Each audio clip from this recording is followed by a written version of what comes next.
Meanwhile, stocks surging today on hopes of a trade deal. But, of course, we've seen this before, so is this time different? With me now, Market Watch's George C. and Scott Martin at the CME. Scott, listen, we're calm. We felt better. I should let the audience know, 1 point over the weekend, the Dow was indicating to be down almost 1,000 points. So this is much better, but is it sustainable? Yeah, Charles, you and I saw the same thing over the weekend, which pretty much almost ruined mine, which tells you this is more of the same. This is not different. What, because of a phone call? Because somebody said they called somebody? I mean, this reminds me of things I went through in middle school. When I said I called that person, they said they called me. I mean, come on. This is crazy. I have to disagree with Gordon Chang. I love his books. I read Coming Collapse of China, almost 20 years ago now, and they still haven't collapsed, yes.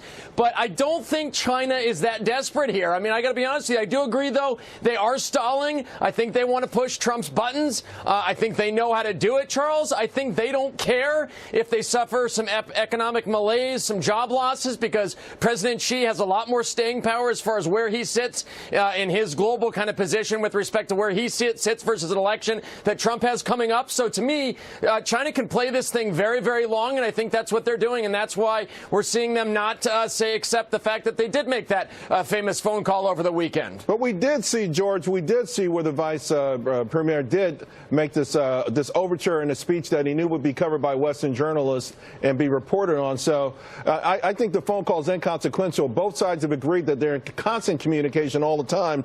What I'm thinking about, though, is that maybe China isn't as strong or as invincible that some people portray them to be. A report today said they have over $2 trillion in dollar-denominated debt guaranteed by their largest companies. They need dollars. They need growth. They've lost 2 million jobs so far. I don't see them as some invincible foe that can't be taken down. I think that they've dramatically miscalculated the president's resolve on this issue. I think the president has been courageous on this issue in Greenland and several others. His delivery isn't always the greatest, but I think the substance of it is outstanding, and it was way past time for us to be challenging the Chinese in this way.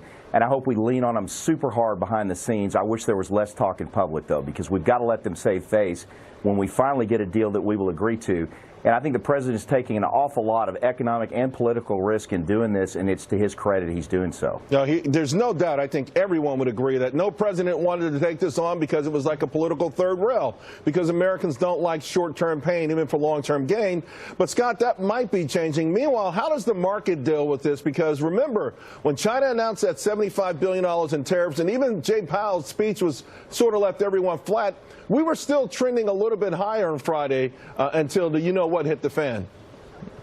Yes, I do know what it was, and we'll keep it PG here, Charles. You're right, though. You know what's funny about Friday, though, Charles? It really was a downer for me, was that we kind of got what we wanted from Powell. Powell acknowledged some of the trade issues. He acknowledged recent economic data that was coming in a little bit soft, and therefore it seemed like the Fed was, maybe pushing that lead blocker through the line to maybe do some more rate cuts here, certainly in September, but maybe beyond that. And that was really sad to see some of this tariff stuff really kick up and kind of throw cold water on what I thought was a decent message from the Fed. So going forward to your question, it's more nights and weekends like just a couple days ago, because this is going to keep going back and forth, this tit for tat. Who's raising tariffs where? Who's doing this? Right. Who's calling whom? Because of the fact that China can play this game as long as they want. Gentlemen, thank you both very much. Appreciate it. Meanwhile,